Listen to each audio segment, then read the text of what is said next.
दिल्ली के विवेक विहार इलाके में एक इमारत में भीषण आग लगने से हड़कंप मच गया। बताया गया कि एसी में ब्लास्ट होने के बाद आग ने तेजी के साथ दूसरी, तीसरी और चौथी मंजिल को अपनी चपेट में ले लिया। इसके बाद इमारत में डिजिटल लॉक होने की वजह से सभी दरवाजे लॉक हो गए, जिसकी वजह से लोग बाहर नहीं निकल पाए। इस भयावह हादसे में 9 लोगों की दर्दनाक मौत हो गई। देखिए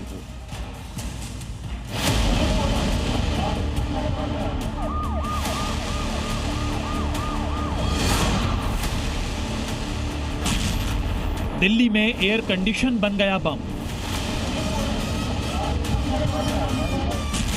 एक धमाका और 9 जिंदगियां खत्म। तस्वीरें 2 हैं, सूबे अलग अलग हैं, लेकिन घटना और वजह एक है। गाजियाबाद में 29 अप्रैल की सुबह गौर ग्रीन एवेन्यू सोसाइटी की 15 मंजिल अपार्टमेंट में भीषण आग लग गई थी। शुरुआती जांच में आग की वजह एसी ब्लास्ट को माना गया और ठीक 4 दिन बाद एक बार फिर एसी बम ने कोहराम मचाया है। दिल्ली के विवेक विहार इलाके में 4 मंजिला मकान में एसी ब्लास्ट के बाद आग लगी और इस बार इसकी जद में आकर 9 जिंदगियां खाक हो गई। जानकारी के मुताबिक इमारत में लगे एसी में अचानक जोरदार ब्लास्ट हुआ। देखते ही देखते आग ने विकराल रूप ले लिया और एक एक कर दूसरी, तीसरी और चौथी मंजिल को अपनी चपेट में ले लिया। कुछ ही मिनटों में पूरी बिल्डिंग आग के गोले में तब्दील हो गई। चारों तरफ सिर्फ धुआं, लपटें और मदद की चीख पुकार सुनाई दे रही थी। नहीं, मेरी साली की पोती है। हाँ, पोती आपकी। 3:55 पे हमारे पे टेलीफोन आया, तो डिजिटल लॉक थे, वो लॉक है ना खुल नहीं पाए। अच्छा, डिजिटल लॉक था अंदर। ये देखिए, इंदौर में भी इस तरह की घटना हुई थी। एक ईवी चार्जिंग मशीन में आग लगी थी, वो फटा और डिजिटल लॉक, कमरा बंद हो गया और बाहर नहीं निकल पाए।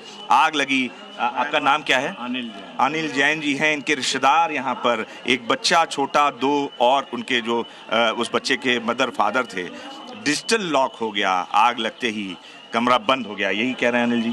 सेकंड फ्लोर से 2 बच्चों को कुदाया भी गया। 2 लड़कियां थी मेरे साले साहब की, तो उन्होंने अपने दोनों लड़कियों को नीचे कुदाया भी, तो वो दोनों सेफ है। हादसे की सूचना मिलते ही दमकल विभाग हरकत में आ गया। करीब 10 फायर ब्रिगेड की गाड़ियां मौके पर पहुंची और रेस्क्यू ऑपरेशन शुरू किया गया। फायर कर्मी जान जोखिम में डालकर इमारत के अंदर फंसे लोगों को बाहर निकालने में जुट गए। काफी मशक्कत के बाद कई लोगों को सुरक्षित बाहर निकाला गया, लेकिन कुछ लोगों को नहीं बचाया जा सका।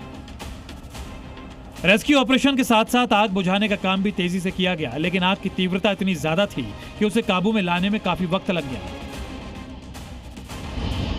ये अर्ली मॉर्निंग 4 बजे के आसपास एक फायर की कॉल आई थी, जिसमें कि इमीडिएटली फायर टेंडर और लोकल पुलिस जो है मौके पर रश किया और आग पर काबू पाया। इसको काबू पाने में तकरीबन 1.5 से 2 घंटे लग गए। घटना के बाद पूरे इलाके में अफरा तफरी का माहौल हो गया। लोग अपने घरों से बाहर निकल आए और सड़क पर भीड़ जमा हो गई। आसमान में उठता काला धुआं दूर दूर तक दिखाई दे रहा था। हर तरफ बस एक ही सवाल था कि आखिर इतनी भयानक आग लगी कैसे। इस 4 मंजिला बिल्डिंग के हर फ्लोर पर 2 4 BHK फ्लैट हैं। आग बिल्डिंग के पिछले हिस्से में लगी थी और वहीं सबसे ज्यादा मौतें हुई हैं। 6 फ्लैट्स का सामान जल गया। खिड़कियों और बालकनियों के ग्रिल और लोहे की रॉड लगी थी, जिससे रेस्क्यू में दिक्कत आई। फिर भी करीब 15 लोगों को बचाया गया। जांच में यह भी सामने आया कि इस घर में डिजिटल लॉक लगा था और आग लगने के बाद मेन दरवाजा खुल नहीं पाया, जिसकी वजह से सबसे ज्यादा मौतें हुई। स्थानीय लोगों का कहना है कि आग लगते ही कुछ मिनटों में पूरी बिल्डिंग में फैल गई, जिससे किसी को भी संभलने का मौका तक नहीं मिला। देखिए, घटना बहुत ही दुखद घटना है, क्योंकि मैं बिल्कुल पड़ोस वाले घर में रहती हूँ। उसकी आग मेरे घर में भी आई। मेरे घर का भी एक कमरा जला है, तो मैं समझ सकती हूँ जो सिचुएशन यहाँ पे हुई थी। 3:30 बजे से ये सिचुएशन चल रही है। हम 3:45 बजे से आग बुझाने की कोशिश पूरी कर रहे हैं। फायर ब्रिगेड बुलाना, सब कुछ जो एक अच्छे नागरिक होने के नाते जो हम कर सकते हैं लोगों को बचाने की, हम सब ने कोशिश कर। इस दर्दनाक हादसे ने एक बार फिर इमारतों में सुरक्षा इंतजामों पर गंभीर सवाल खड़े कर दिए हैं। कई जिंदगियों का इस तरह खत्म हो जाना पूरे इलाके और राजधानी के लिए एक बड़ा झटका है। फिलहाल आग पर काबू पा लिया गया है और जांच जारी है कि आखिर एसी ब्लास्ट कैसे हुआ और इतनी बड़ी त्रासदी कैसे बन गई। दिल्ली से अनुराग मिश्रा के साथ ब्यूरो रिपोर्ट, जी मीडिया।